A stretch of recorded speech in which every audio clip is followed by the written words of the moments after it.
everybody. No, do not adjust your set. I am not Seth, nor am I James.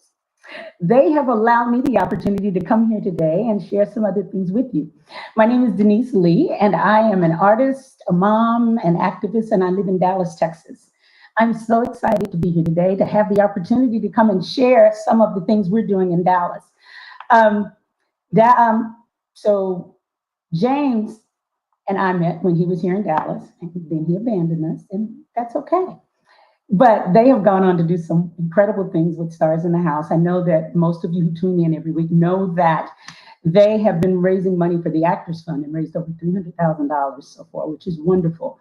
As things have gone on now, what they are trying to do in support of community and Black Lives Matter and some of the injustices that have happened is turn some of this programming toward issues that face the African American community. And so I am so honored to be here to talk a little bit about what we do here in terms of the activism we work at.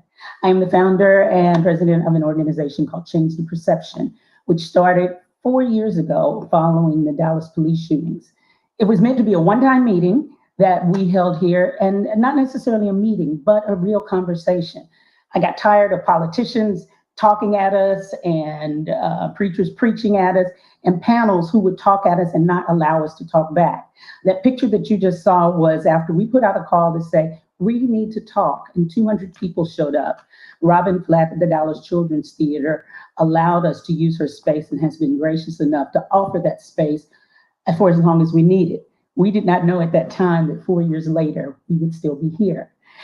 We are in the process of becoming a nonprofit organization so that we can now encourage people nationally to hold these conversations. Change the Perception is dedicated to bringing together people from all walks of life and to engage in conversations and activities that will challenge and possibly change the existing perceptions that have a negative impact on our society. So what I want to tell you a little bit about is also what we're going to do today is we are also raising money, and you see the crawler across the bottom of your screen. We're going to be raising money for Mothers Against Police Brutality.org. They're an organization that started here. It was formed to unite mothers who have lost their children to police violence.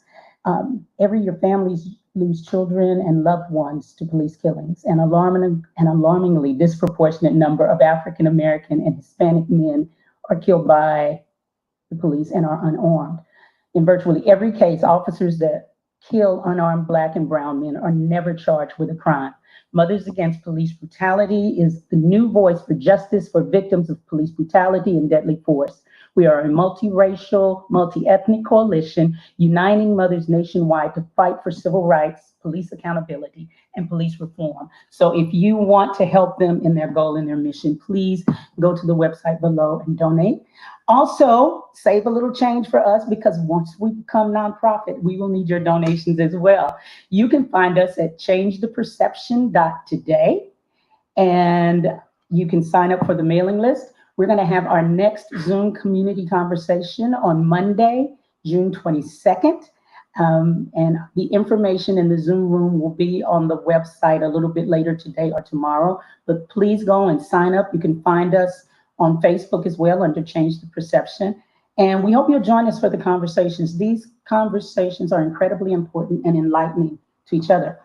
So the last conversation we had was last Tuesday in light of the George Floyd murder and Breonna Taylor and all of the people we have lost.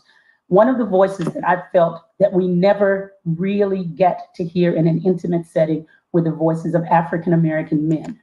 And so often what I have found in our gatherings is that we find people who have never talked to people of other races. And when I say talk to, I don't mean just hi at the water cooler at work. I mean actually had real conversations, in-depth conversations, when people say, oh, I have friends. And you ask, really? Are they friends though? But are they really friends? Are they like refrigerator friends that they can come to your house and if they want a beer, they can go get it themselves? That's a friend. So I want people to examine kind of the relationships in their lives. So what we did was we set up a forum last week for Zoom, and we asked people to join us. I put out a call to as many of my African-American brothers as possible, and we had people from all over the country. We had almost 240 people on the Zoom call. and we put everybody in random rooms, and we put 2 or 3 African American men in each room. And the first 15 to 20 minutes of that conversation was allowing them to talk, unedited, unfiltered, uninterrupted, to say whatever it is they wanted to say. If they were angry, if they were hurt, if they were frustrated, whatever their feelings were, so people could understand from them, because no one can tell their stories like them. So after that conversation, I've gotten tons of emails from allies and people wondering, what they can do and how they can help. So what I wanted to do today was bring on 5 of the gentlemen who were in that conversation with me and who work with me with Change the Perception and community conversations. So if we can bring the guys on, and I will introduce them to you, and then we're going to have a little conversation here to talk about some of the things that happened. We have with us Devon Miller, who is the Director of Education and Community Partnerships at Dallas Summer Musicals. Hey, we have David Stewart, D-Stu, Production Manager for Disney Parks Live Entertainment. Brandon White is the founder and CEO of B-Boys Entertainment. W. Jerome Stevenson, Producing Artistic Director of the Pollard Theater Company. And my partner in crime, Thomas Collier, who's the Senior Partner and Training Coordinator for Change the Perception and Community Conversation. Hey, guys. Hey, how you doing, Denise? Hey, how you doing? So glad to have you here. I also like being the only girl. But, good to be here.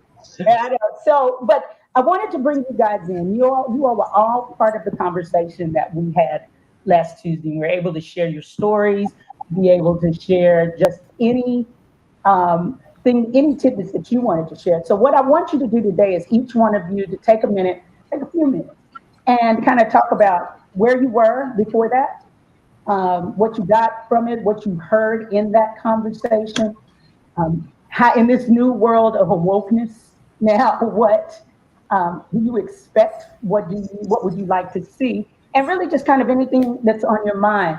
Since you're the first one next to me, Devon, why don't we start with you? I knew that was going to happen. That's the way the squares landed. There you go. Yeah, so, Denise, thank you so much for allowing us this forum, first of all, last week and again now. So just talk a little bit about, where I was, where I came from, and where I am now. It's been all over the place, to be completely honest with you. Emotionally, mentally, physically, all over the place. What we saw happen with George Floyd was, nothing new to us. We've seen it happen before. And when things started getting so much louder and so much more public that we're seeing now, at first it went right over my head. I was like, wait, what? Why am I getting so many texts? Why am I getting so many Facebook messages? Why is my Instagram blowing up? Like, what is happening? What has changed? What is going on? And I was like, a lot to take in at once. And to be honest, I had to take a day just to step back and say, I just need to breathe.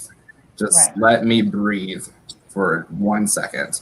Because it was people all over the place asking, what is, I get all what is your opinion? What is your opinion? What is your opinion? What is your opinion? It's like, let me take it in real quick, and then I will share my opinion with you. And so I processed and I thought, and my friends who know me know I like to think a lot. I'm less of a feeler and less of an emoter of my emotions. I'm more of an internal person. Like, let me think some things through. And from that said, what can I do in my position at my place of work that can make change from a public stance, but then also what can I do with my friend groups and talking to them to also make change in their perceptions too. The one thing I have found challenging through this time is that question over and over again of, what do you think? How do you feel? Because while I love the support of people coming to me wanting to check on me, that gets tiring as well, to be completely honest with you. Especially when you say, can we just not talk about this for 2 seconds? And then people don't listen to that. They're like, well, no, I want to talk about this. I want to learn more. And it's like, well, it's not I kind of outburst when it's like, it's not my job to educate you. There's a thing called Google that you can use. Definition of privilege. But I also want to be as helpful as possible and as a resource for people who want to learn more and want to know more. But what I'm really focusing on right now is just what action steps can I take in my position at my organization and with my friends that, make true, positive, and actionable change. I am not a frontline person. Okay. Being on the front line terrifies me. Mm-hmm. As a Black man, that terrifies me. I want to be, but it scares me. The part of Dallas I lived in was under curfew for a while, and there's a police station right next to my apartment, and I knew the moment I stepped outside my apartment after curfew, no telling what would happen, even if I was just walking my dog. Right.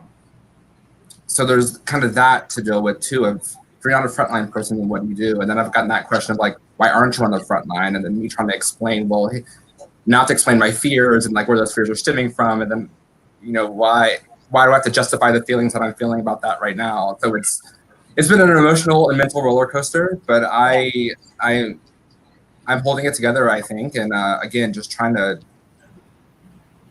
one, really create positive change in my organization and my friends around me, but also try to remember the joy in my life as well. Because I know if that joy slips away from me, it's not going to be good for me or anyone around me. So where can I continue to ground myself in the work that I do and the friends I surround myself with? Great. Because we have to remember the joy and the self-care and to be able to take care. And sometimes I find myself feeling guilty about the joy and the happiness that can happen. All right, I'm going to skip around here and go to my brother, Jerome Stevenson, who is in Oklahoma. So we got folks from all over. Jerome, same question. Just, whatever it is you want to share. Where you were, what you're feeling. What's up, brother? Yeah, I don't know. It's such a common question with such a complex answer because where was I? Not only had we been through this before, but I'd been through the disappointment before. I've seen the outrage. I've seen people connect and understand it. What was baffling to me is that every time you saw the world catch up, and then the narrative that is always put in place when these things happen, which is first we're going to establish why it was okay for this to happen. Well, it was okay for this to happen because this guy's a bad guy. It was okay for this to happen because there was a miscommunication. It was okay for this to happen because XYZ. And then it became about, well, you're not standing behind the police officer and trying to create this manufactured rift between good police officers or good people in authority and these odd apples or bad apples. And so where was I? I was not buying it. I wasn't buying it. I was like, this isn't new. This isn't different. This is people being outraged because they need to seem outraged, because who wouldn't be outraged, particularly when they're in mixed company and talking to people of goodwill.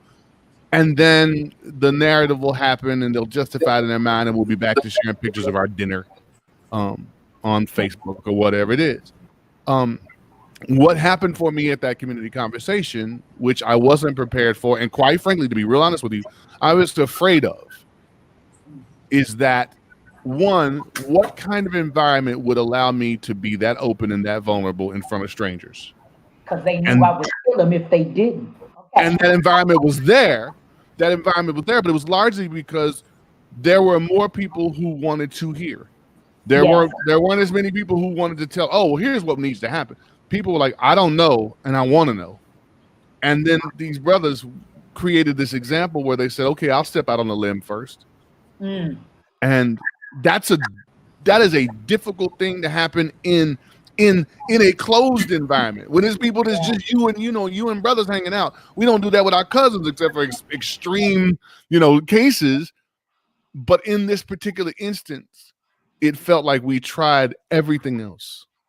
And so what does it hurt me if I cry or yell or curse in front of this group of strangers? If that's what works, what helps? Because ultimately, where I've gone because of that event and because of the people that I've come into contact with is I've realized, one, I don't care as much about being angry as I was.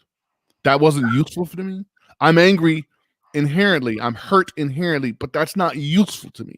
What's useful to me is building some bridges and creating some alliances and creating some groups of people that I know I can trust and work with that are working towards an end and don't see this as a temporary performative act that they can do to gain, you're good, you're on the team, and then everybody goes off.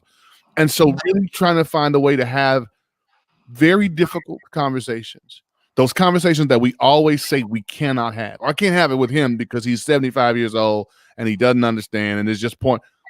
No, I have to try to have it with everybody. Now, I have to acknowledge when I can't reach that person, but I also have to realize that talking to somebody new, having a difficult conversation with somebody I hadn't had it with before, might open up the sphere of influence. I can't reach the person that's hard to reach, but maybe they can. Yes. And so what I have tried to do every day that I'm able, because I'm not always able, there are days when I cannot face this without rage, without pain. I am the father of a mixed child. I am the brother of a Black woman. I am the uncle of, and it's too much some days. Yeah. Too much. Some days is just too much.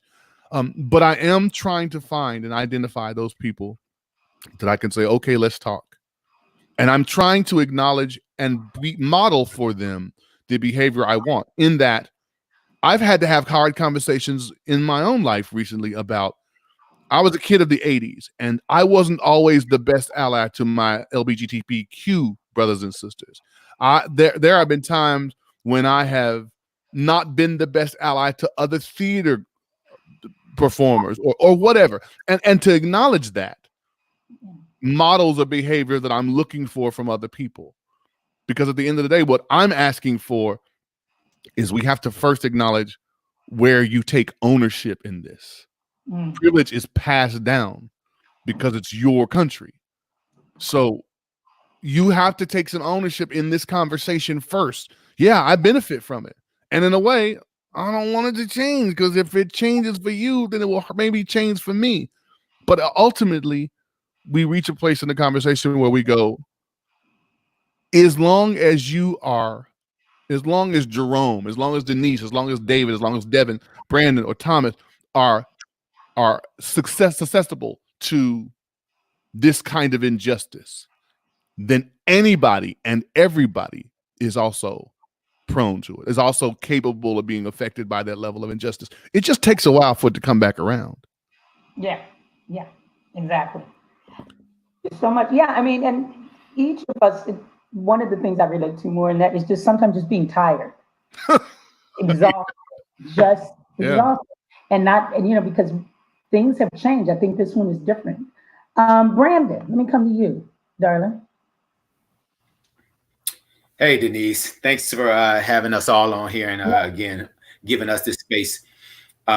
So where I was before the conversation on Tuesday, to be honest, I was in a place of guilt, being quite frank, because I was, when the murder happened, I was consumed by a project I was working on as an artist, putting together a big production, and I couldn't get distracted, you know what I mean?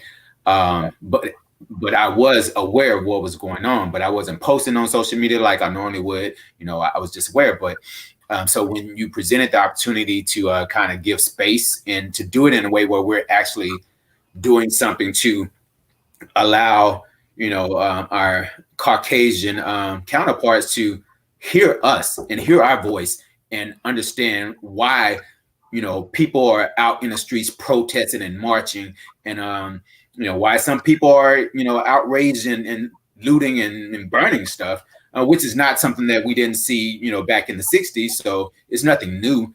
But when you gave us this space, I was like relieved, because now I could breathe, and then I could really, put my energy into something productive or something I feel is productive. And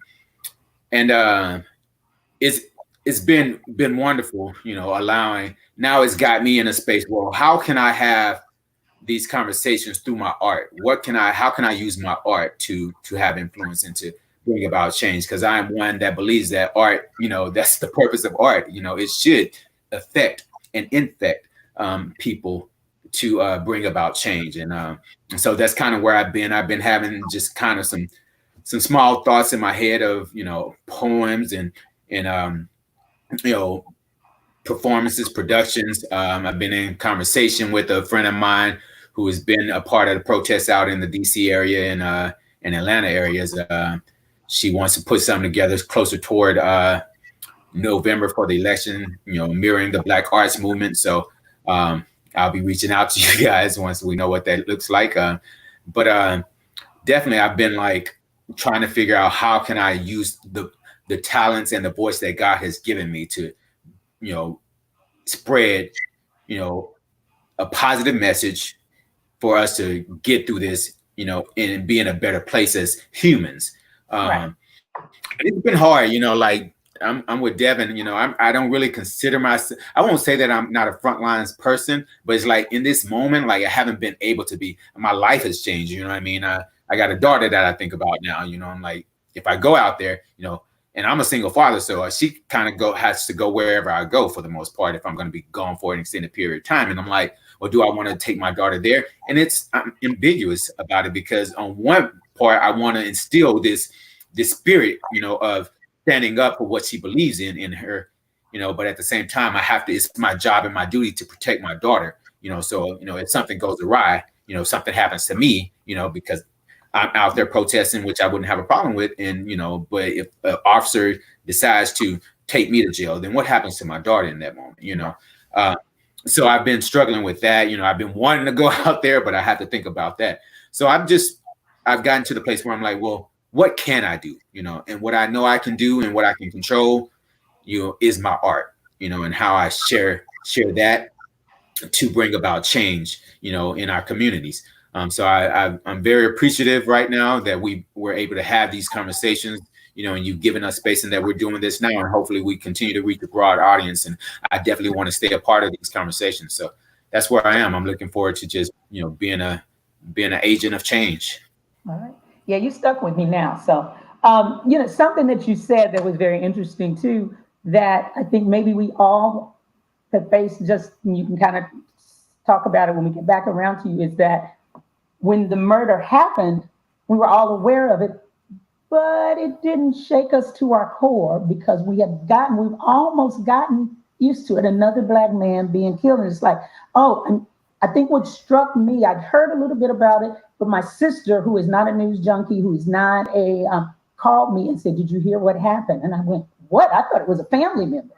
And she called me in tears. And for her to be that upset, I immediately then started to, but it hit me that, wow, we are at a point now sometimes that this has become so regular that we just go, who was it now? And that's sad. D. Stew, hey, tell us what's going on in Devon, Florida. Down in Florida, it's hot. That's what's going on down here. Texas girl, man, don't talk about hot. All right. So thank you, Denise, for opening up the space. And there's some behind the scenes folks. Kara, I know that you were working hard to set all this up, and Hudson, thank you both for doing that. Being a backstage person, I gotta give my shout out to those backstage people that make it happen. And thanks to my brothers for coming here and being vulnerable in this space and being public with it. So where was I? I have to write everything down because I'm not like Jerome that can kind of pontificate off of that. I write my stuff down. Before I was, like you were saying, Denise, so you almost become numb to it. I was like, again, it's happened again. And it was looking at that video clip, which I've only seen one time in its entirety. That's all I could stomach, was watching that dude's face, just how absolutely smug he was, with just no regard for that man's life, for that brother's life.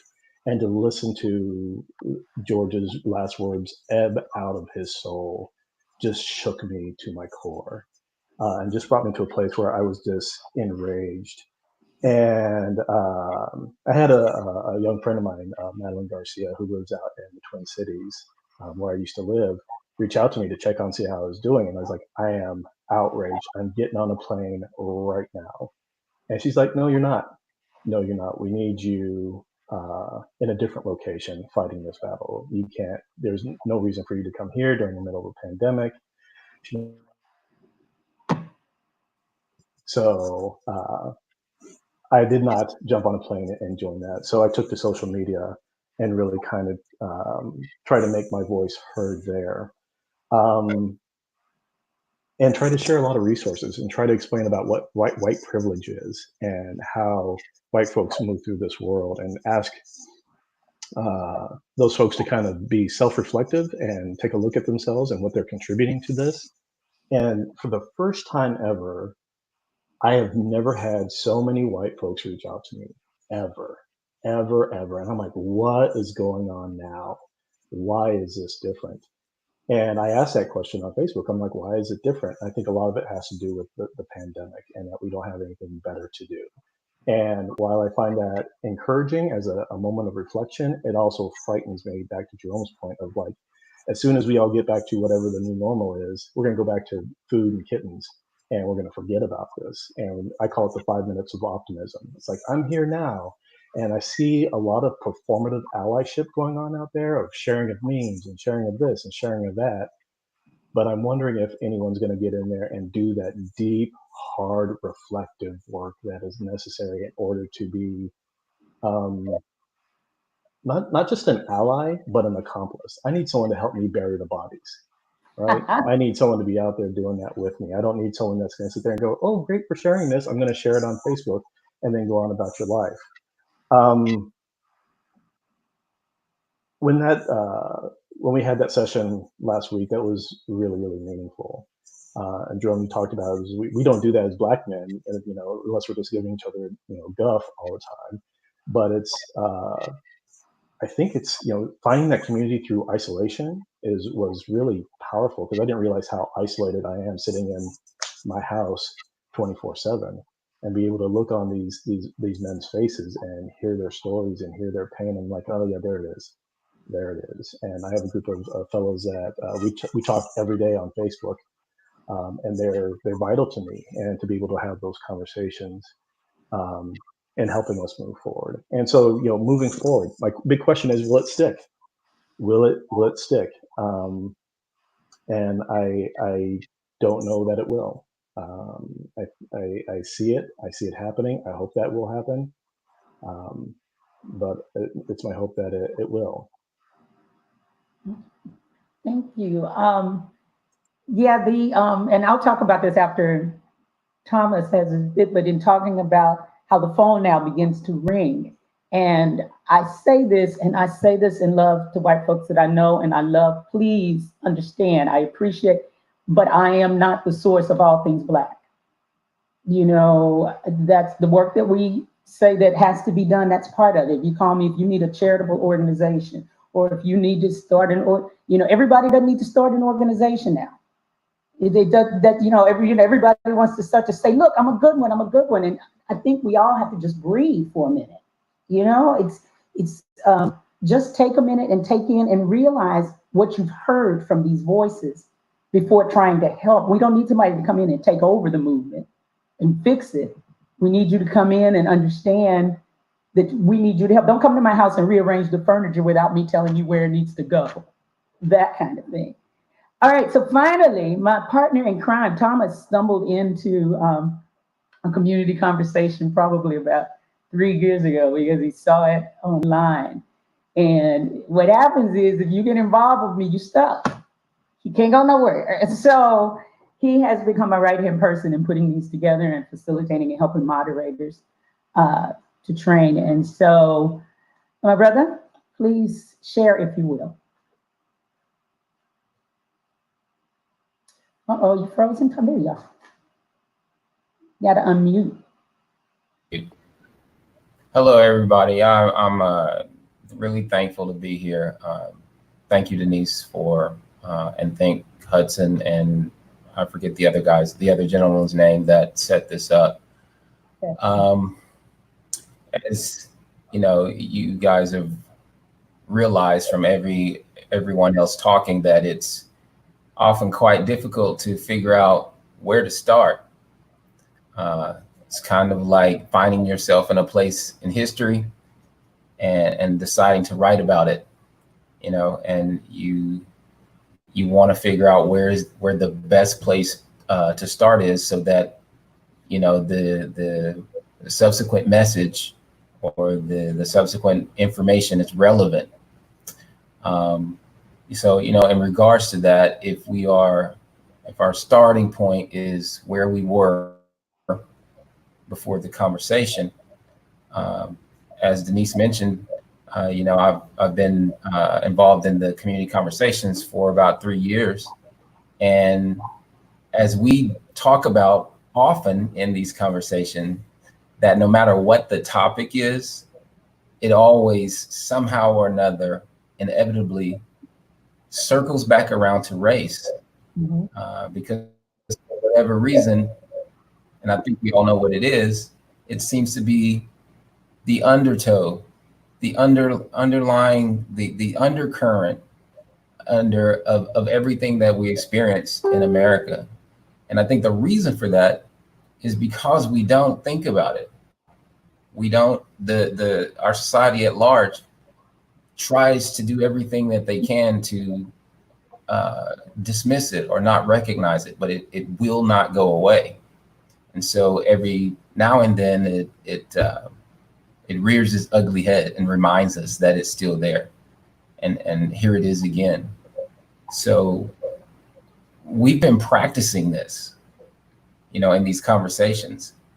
And so the difference is, the change was that suddenly we have all of these people who are suddenly awakened to the cause in a way that they really weren't before, even the ones who were interested, in a much more powerful way than they weren't even interested before, that demonstrated itself in ways like, David, you were saying, you're getting all these calls, right? You're having all these conversations. And that's what we've all been doing since, you know, since that incident. So after that, you know, a lot of things were like you guys have experienced as well, running, a lot of them, different emotions and thoughts are running through your head. You're trying to figure out some way to assemble them and make them make sense so that you can get back up. And I needed a day. So I took a day. And I wasn't talking to anyone. And in that day, I had it.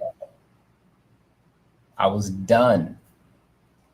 And I had to check my ego, because part of my ego was telling me, look, really? They're not serious? Is that what it took? We've been talking about this for ages upon it. We've been dying about it for ages. And all of a sudden, it took me dying for 8 minutes in slow motion to wake everybody. That's what it took. And in my mind, I was like, really? That's what it took? I don't know if I had the wherewithal to really accept that. I wasn't ready. So I had to check myself, check my ego, bring it back down, take this moment of inflection and take that opportunity so that we can move forward and really figure something out. Because this is a very potent moment, you know, that was highlighted by that Zoom conversation where all of these people decided that they just wanted to listen and they just wanted to understand, so that the next move that they make as an ally was the right one. Like Denise said, coming into a room and changing the furniture. Well, this is not your house. Hold on, take a seat. Let's talk about it. Let's talk about what I like in my house. before you start helping me rearrange things. I want your help, but you don't even understand me. It's like an interior decorator coming in and putting their things together, like without asking you what you like. Mm-hmm. And then they up and leave and they're done. They're done with their job, right? And that was sort of my issue is, are all these people coming in because they want to feel involved and a part of something? Then once they, gave their services, that was it. They're on to the next cause. And they're really feeling good about themselves, right? And I had to get through that. And just listening to, some of the things that you guys were saying, I think, Jerome, you were talking about your family. See, I don't have an immediate family, but, what comes to mind is something else that someone else said as well about being distracted. Brandon, you were talking about being distracted with your current work. We live in a society that's full of distractions, right? It's so easy to find the next shiny object because there's a lot of them out there. And if you can't see them, just wait till tomorrow. Another one will pop up, right? Besides that, we have our own lives to live. We got bills to pay. And this is this is so big. It feels like a whole entire nother job. And it's a long endeavor. This is a long trek. We looked at the cover of the book, haven't even got to the first chapter yet. We just read the cover. So, as you guys have been doing as well, I've been having a lot of conversations and trying to continually check my ego and put myself in their position, imagine what I would think or how I would respond if I were in their shoes, if I were raised in their environment, if I only knew the things that they knew, and only heard the things that reinforce and confirm their pre-existing beliefs, how would I react, right? And I often think about someone was talking about, they were feeling guilty because they were reflecting on how they reacted or responded to some other cause, right? The gay rights cause. What did you do? How involved did you get? Were you an ally, right?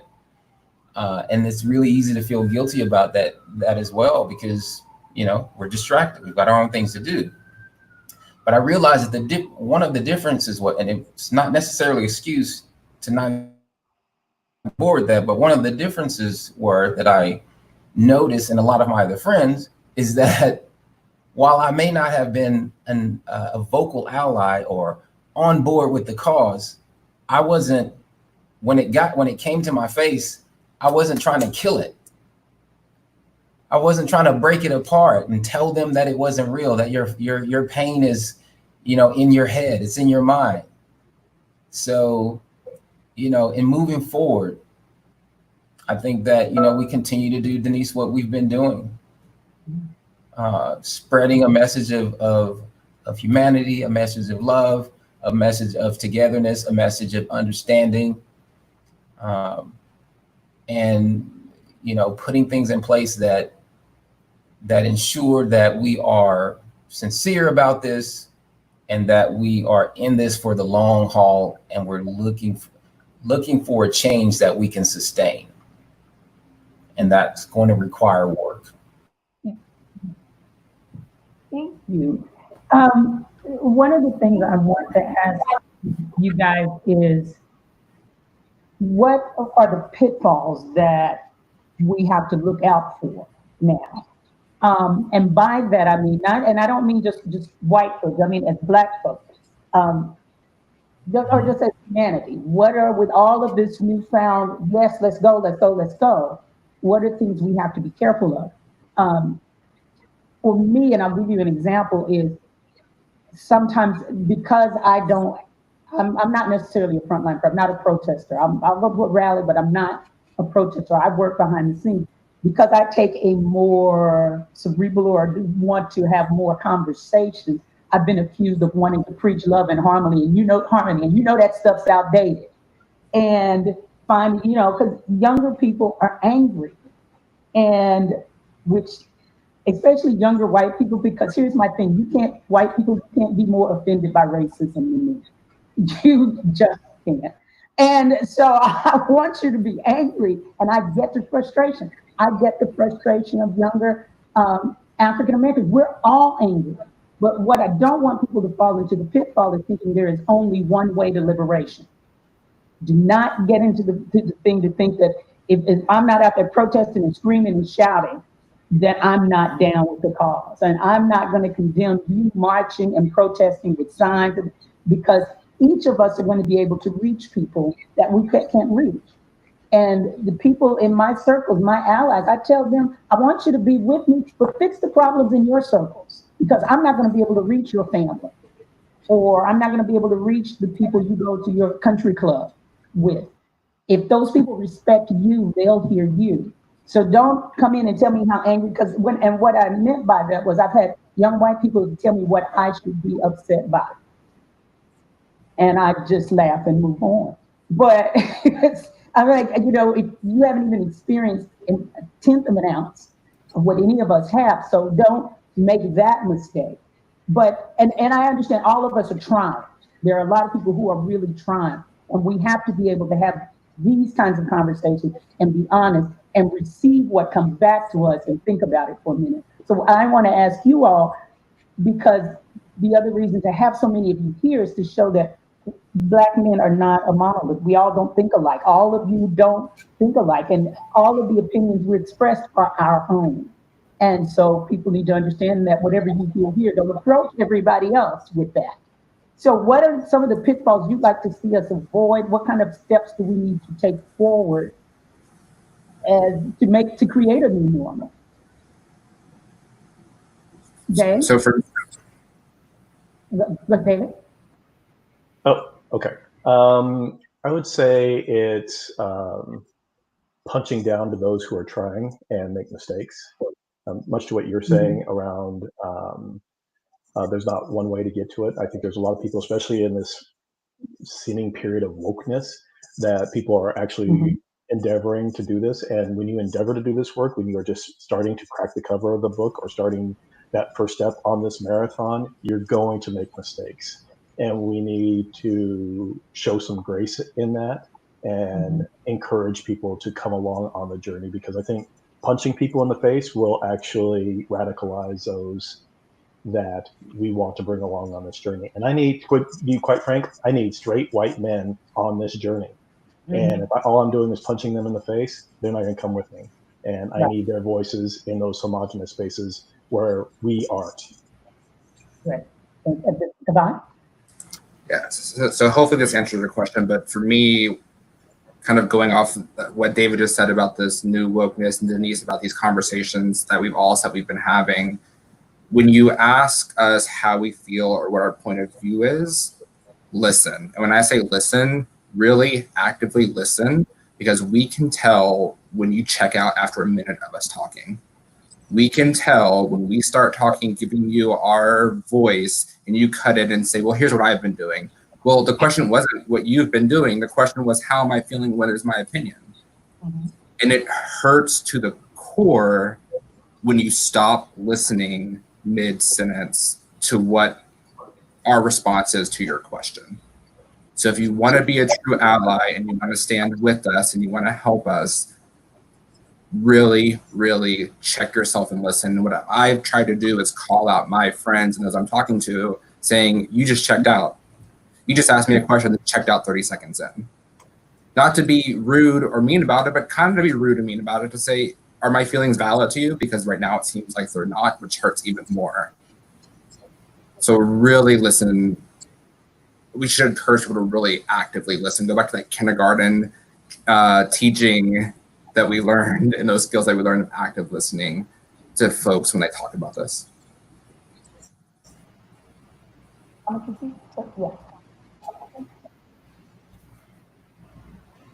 So one of the first things that comes to mind for me is self-reflection. It's one of the hardest things to do. And what I mean by the self-reflection part is we're all human, and And a lot of the things that we may be accusing the opposing side of participating in, we also may or may not be demonstrating some of those qualities in other areas. Maybe not in the area of race, but also in other areas. And if we're not careful, we will allow the resistance to cause us to overreact. And in our overreaction, we may do things or say things that we don't necessarily mean in any other circumstance. And a lot of times when we're in that state, it isn't very apparent to us that we're there, because our focus is on the mission, our focus is on the cause. So if we could, be allies for one another, even, and help each other, check each other, right? So that the resistance doesn't push us too far.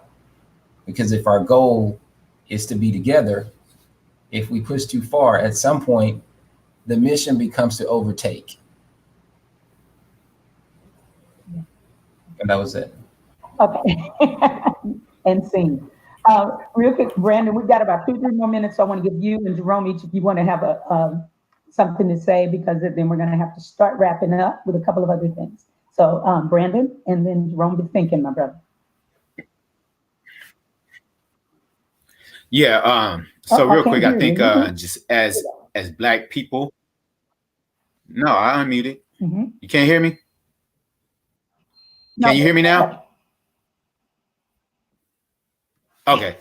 So yeah, I don't know what happened, but yeah, I think we as Black people and as Black community, one of the pitfalls we want to avoid is allowing our movement to be hijacked by and in our zeal to accept allies, which I approve of, but we just got to, and this is probably more so for our so-called Black leaders who are out there, just be mindful of, those allies and make sure that, they are not trying to do, like we've talked about, come in and, move our furniture around without,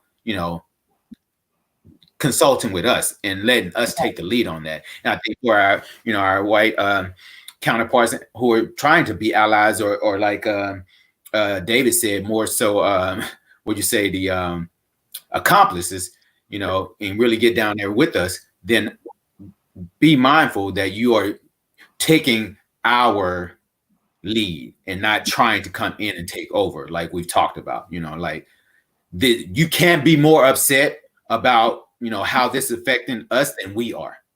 So like take your lead from us, take the example from us, and for our so-called Black leaders, just make sure that you're leading and keeping the benefit of our culture, as Black culture, but also as a human culture in mind, and finding the go-between between both of those. Thank you. Brother Steve. Okay, so yes, a lot. But to do it quickly, I think there's two things from my perspective, and I think both of these things affect all people in the fight. Everybody. It's not just this is for the Black folks, this is for white folks. It's for all of us. First of all, I think we have to acknowledge that this particular fight, which has been ongoing and is a result of one of America's original sins, is still part of a larger fight. It's the fight for humanity for everybody. Mm-hmm. And right now, we have been fighting this fight for a really long time without any assistance, because the 60s happened and everybody went to bed. Everybody forgot, oh, well, it's dealt with. It's solved. It's kind of like I equate, we got Obama elected, so now we don't have to do anything, except for we watched in real time when the Affordable Care Act was happening and it got dismantled. We were supposed to be part of that fight. We were supposed to continue the work to make it go forward. And so for us to forget is detrimental, both our brothers and sisters of color and our allies that are not of color. Then I want to say it's really important to be of service to this fight and acknowledge your part in all of it. I want my white counterparts to acknowledge, you know what, I have benefited from this, And I have not wanted it to change because I feared that it would affect my life and my place in the race. If you don't get a chance to go to school because of your name, I hate that, but it helps me.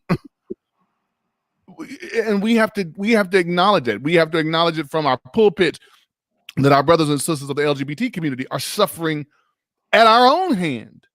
We're responsible, and we should take ownership in that because that's how we model that behavior to our white allies.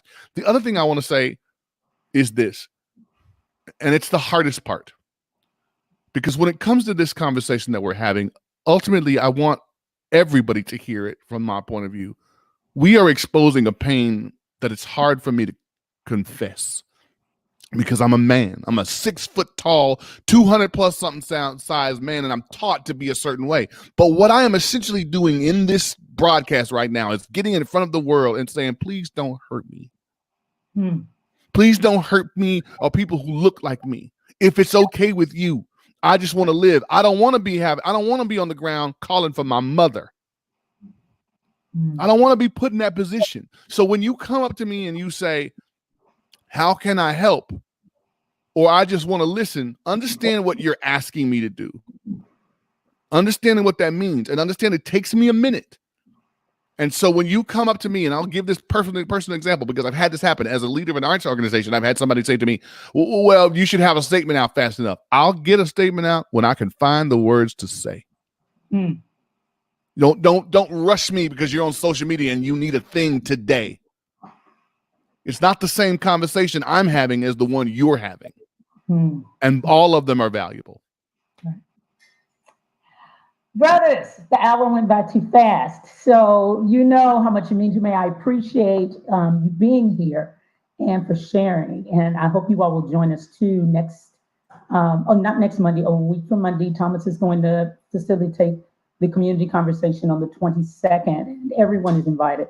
But my heart goes to you all for sharing and opening up. If you all want to reach these guys, you can reach them through me at changetheperceptiondallas@gmail.com. And again, sign up on our website at changetheperception.today to be on the mailing list. We're also on Facebook. Guys, let me say goodbye to everybody except Brandon. I love you, and I will be in touch really, really soon. Y'all stuck with me, and ain't nothing you can do about it. Brandon to offer some poetry. And then I'm going to come back with some final words. Brandon, I love you. If you can just kind of signal when you're done, and I'll be right. All right. Hopefully everybody can still hear me clearly. So this poem is called "Can You See Under My Hoodie?" I used to be a teacher at a charter school, and I did this with a group of young boys ranging from kindergarten age through about fourth grade. So where they're speaking, I'm going to put their words into the third person, where they will be saying I will be saying they. But the sentiment is all the same. Can you see? Under his hoodie, he's just a kindergartner reaching for first. Can you see? Under his hoodie, he's just a first grader with visions of second and third. Can you see? Under his hoodie, he's just a third grader going to fourth and fifth. Can you see? Under his hoodie, he's just a fifth grader striving towards sixth, seventh, and eighth. Can you see? Under his hoodie, he's just an eighth grader going off to high school. Can you see? Under their hoodies, they're just innocent Black boys dreaming of going to college. Can you see? One day they will be me.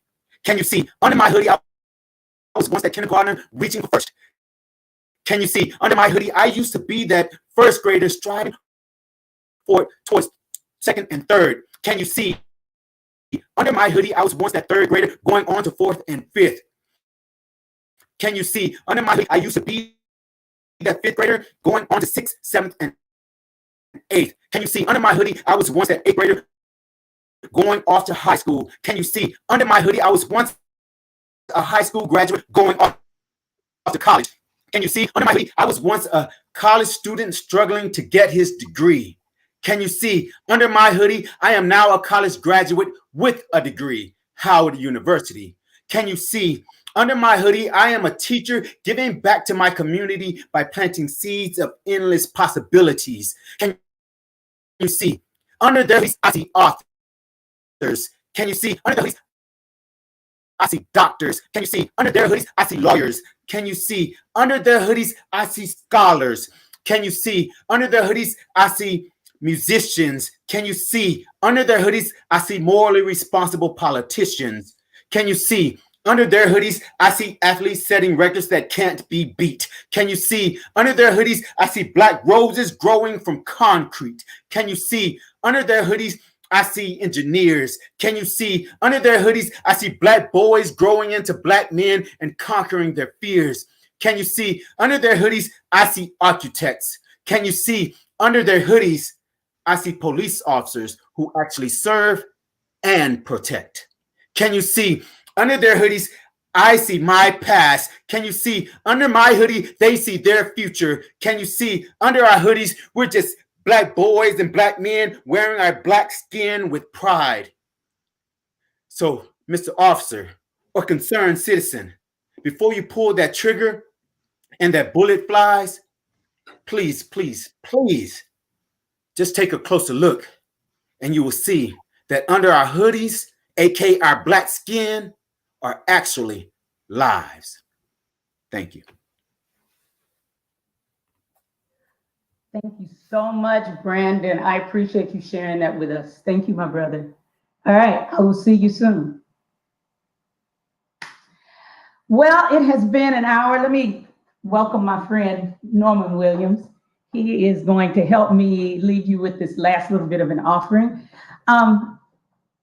I want to thank you all for Seth and James, and thank you so much for allowing us and providing this platform and providing space for these brothers to be able to share and allowing people to know what we do and hopefully become more a part of what we do. I want to thank Kara, Server, I love you. Hudson, you are the best. I want to leave you with this song that everybody knows. I struggled with singing it for a long time.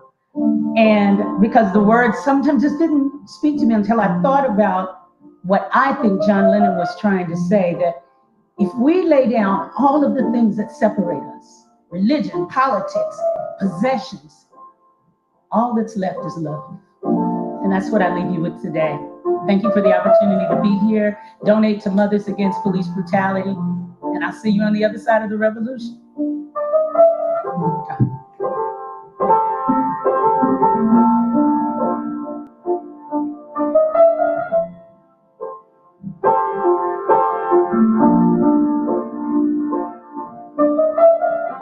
Imagine there's no heaven. It's easy if you try. No hell below us. Above us only sky. Imagine all the people living for today. Imagine there's no country. It isn't hard to do. Nothing to kill or die for. No religion to imagine all the people living life in peace.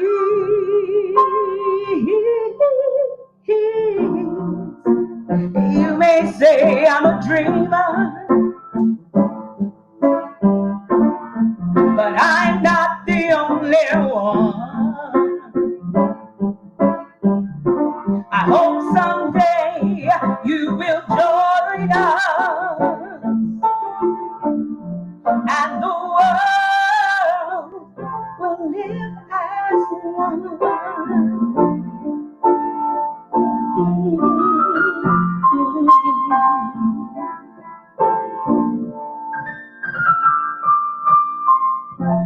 Imagine no possessions.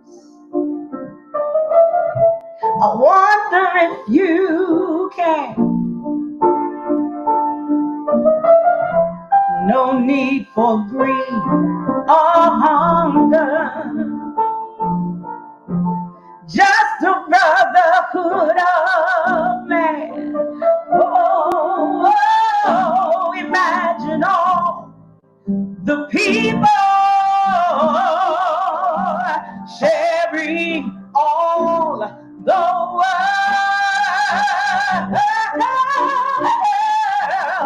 You may say I'm a dreamer, oh, yeah, but I'm not the only one.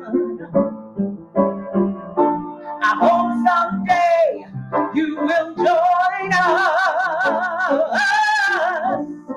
and the world will live as one. You may say I'm a dreamer, oh, yeah. Don't you know I'm not the only one?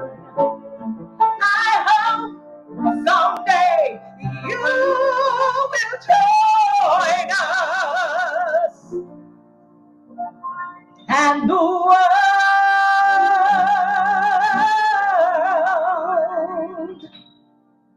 will live as one.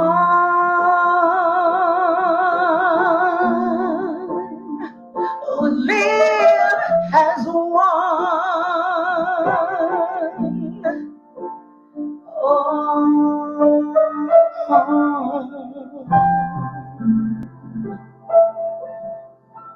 Thank you so much. God bless. Norman Williams. We'll see you next time.